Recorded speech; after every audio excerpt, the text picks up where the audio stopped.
Tonight, 74 positive COVID-19 cases and 11 deaths recorded yesterday, taking total infections to 49,503 and the death toll to 1,023. Jamaica poised to benefit from a U.S. donation of 25 million doses of the COVID-19 vaccine earmarked for deployment globally to assist in easing the challenge of access. We have not yet had a confirmed quantity, but we continue to liaise as they work out the different formula that they use on guidance from CARFA and other, which of course has links with our local health infrastructure. Still tonight, leader of the PNP, Mark Golding, visited the families of 17-year-old Janoy Blair, 21-year-old Kevon Salmon, and 17-year-old Dante Johnson, who died in the crash in Hayes, Clarendon last Saturday. Young men lost their lives and others were injured. And it's a situation where there's a lot of suspicion and a real need to get to the truth. And Miss Lola Brown, an elderly woman that lives in a small shack in Harbourview, is seeking the public's assistance to construct a better living space. Knock and it shall be opened. Ask and it shall be given. And we're dealing with that. So right now, we seek, we seeking, and we expect to find. And we're knocking now. And we're winding open. My contact number is 583-0634 if people want to contact and help. So if you send me something, I'd collect it and I'd pay, and I'd be very vigilant, get pictures and stuff to send back. Because transparency is a very important key for me. Because it's not about the money, it's about giving.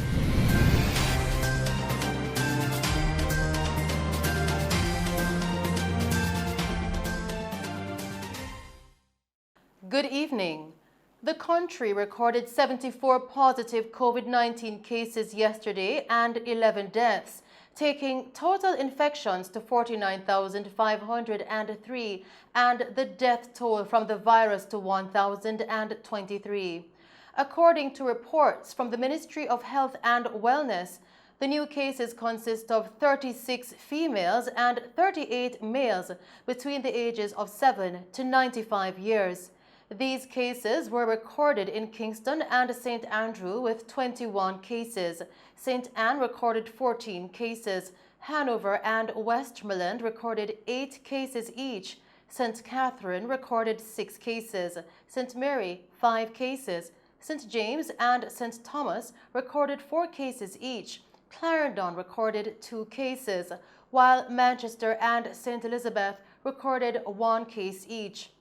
9 of the additional fatalities were persons from St. James whose deaths were previously under investigation. The youngest was a 20-year-old female. The other deaths from St. James are 2 females aged 69 and 74 and 6 males aged 77, 60, 84, 80, 86 and 68 years. A 72-year-old male from St. Anne and a 53-year-old female from St. Mary complete the tally of newly recorded deaths. Jamaica also recorded 128 recoveries, increasing the total of recovered persons now to 28,182. There are currently 19,928 active cases remaining on the island. In other news tonight, Jamaica is poised to benefit from the United States' donation of an initial 25 million doses of COVID-19 vaccines that have been earmarked for deployment globally. Now, this is being done to assist in easing challenges with access being experienced by a number of countries.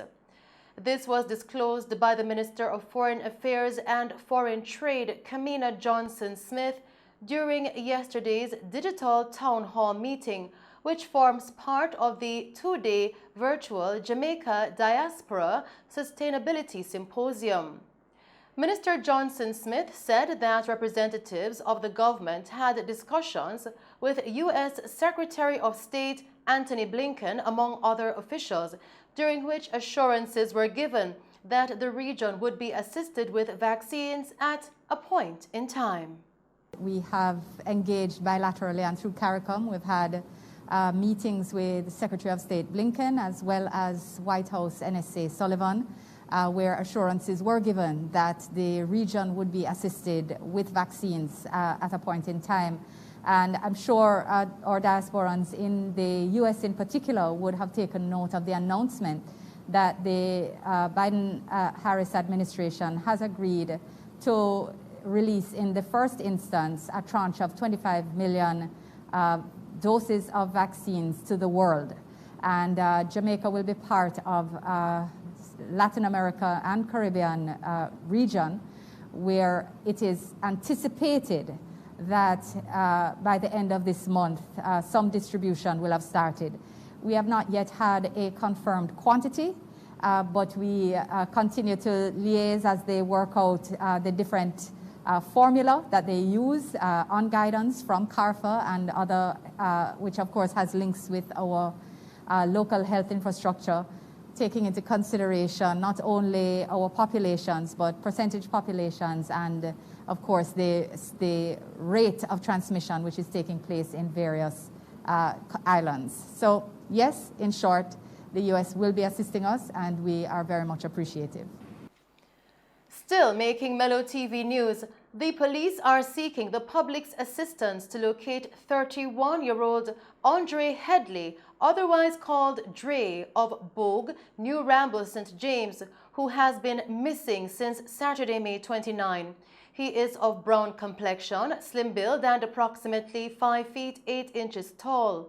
Reports from the Montego Bay Police coming into our news center are that Headley was last seen at home at approximately 10 a.m.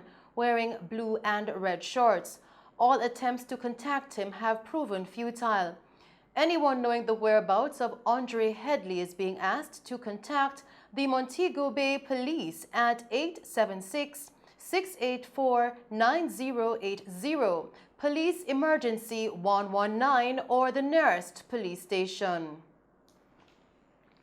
Continuing with the news tonight, the police are also seeking the public's assistance to locate 26-year-old Courtney Burchell, otherwise called CJ, taxi operator of Randall Hill, Lilliput, St. James, who has been missing since Monday, June 7.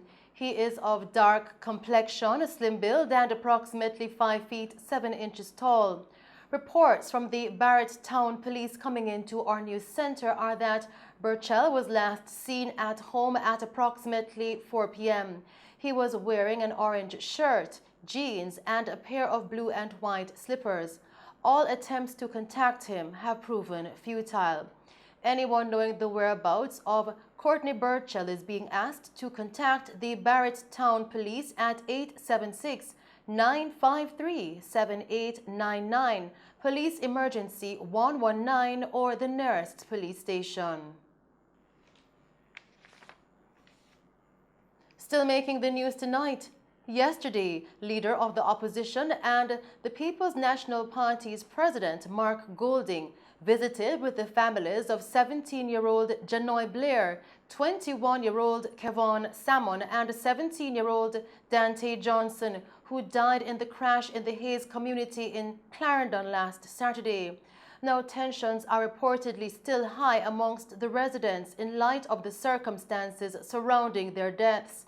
Mr. Golding says he would not rush to judgment on either side, and he is hoping that justice will be done openly and in accordance with the law. Here in Clarendon, Top Hill, where of course there has been a tragic incident, I think it was last Saturday, in which 3 young men lost their lives and others were injured.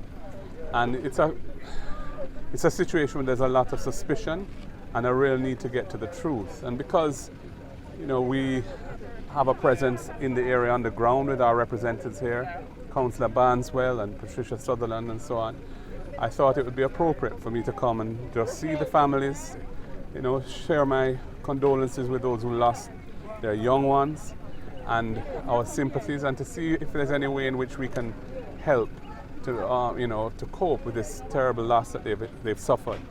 And there's a strong feeling of distrust of the situation. Obviously, nerves and emotions are very, very high, and it's very important that the system works to bring truth and closure to the families that have lost their loved ones. And so I don't think Indicom's investigation is complete. They haven't even had the autopsies yet, as I understand it. So it's a process which is underway, and until that process comes to an end and there has been a formal report from Indicom as to their findings, the matter is still pending. And I will not rush to judgment on either side. I just want justice to be done, and it to be done openly and in accordance with the law of the land and the procedures that the society as a whole expect to be followed by the institutions that are there to protect people. Mr. Golding also expressed that he witnessed a lot of support being given to the grieving families from the community.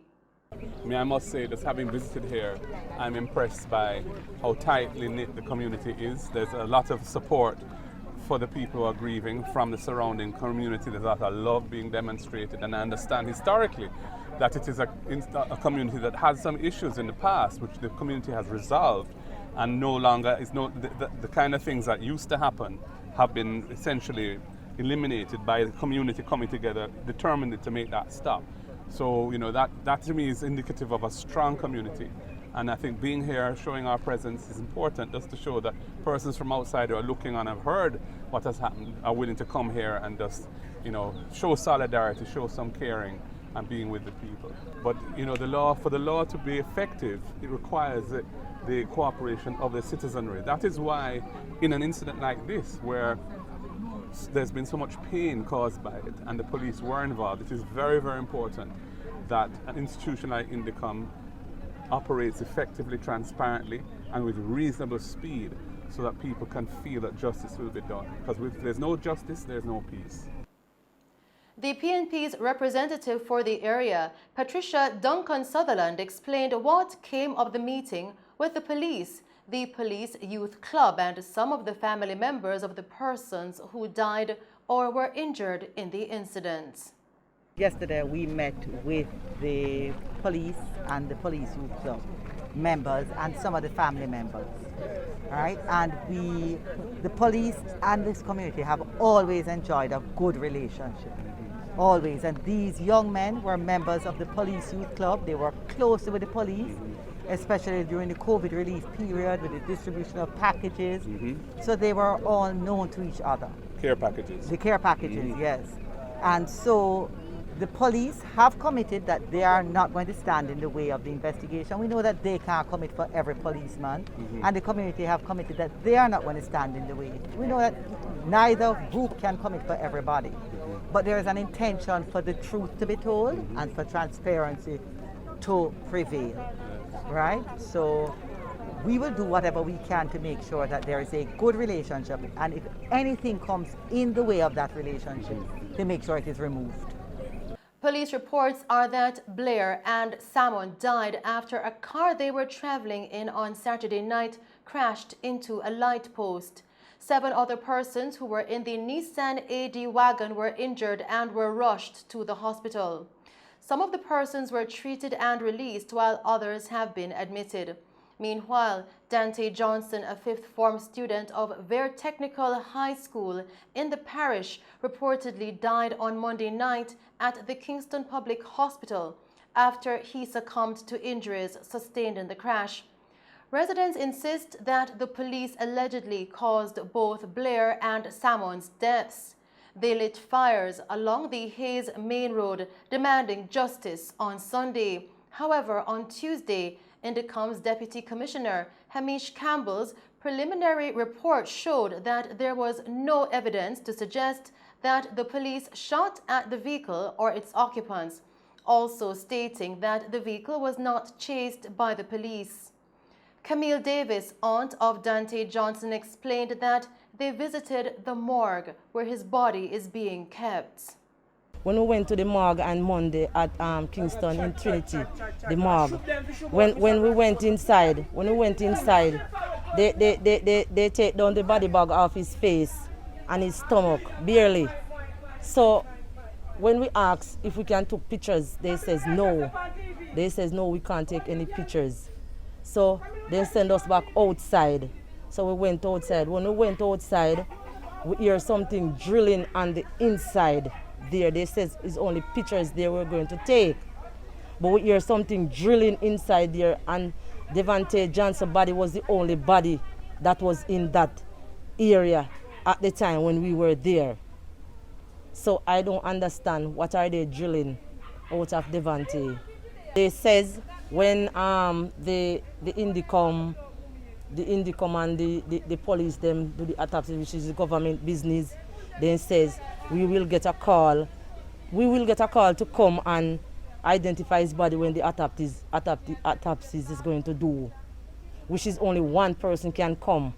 Devante is a jovial, kind, working, generous, loving, associate with everybody, good in school, wherever he goes, he's friends with everyone,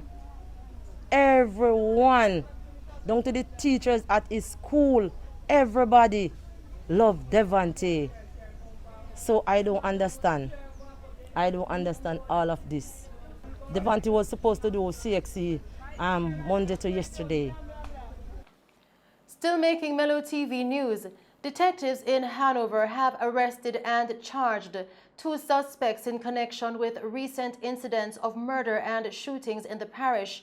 One of the suspects, 31-year-old Vasco Bowen of Brissett District, has been charged in connection with the June 5, 2021 murders of 2 men and the wounding of 3 others at Mount Pleasant District in Hanover.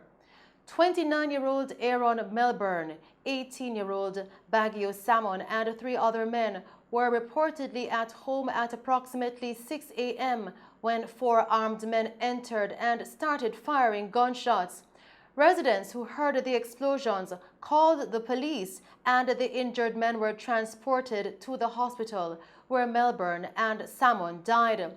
The perpetrators escaped.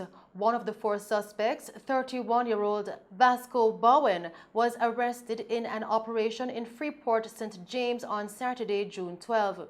He was then interviewed in the presence of his attorney. He was subsequently charged with 2 counts of murder and 3 counts of wounding with intent. His court date is being finalized. Meanwhile, another suspect, this time in the June 9, 2021 double murder of a teenager and another man in Logwood District in the parish, has also been arrested. His identity is being withheld as detectives make preparations to formally charge him.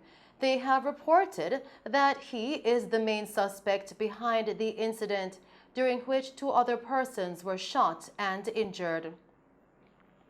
And those are some of the stories making news. We will return with other stories as Minister of Tourism Edmund Bartlett announced in Parliament a comprehensive upgrading program for Montego Bay, including the hip strip. And Miss Lola Brown, an elderly woman that lives in a small shack in Harbour View, is seeking the public's assistance to construct a better living space. But first, we'll take a break and then join Christopher Scott with the very latest in sports.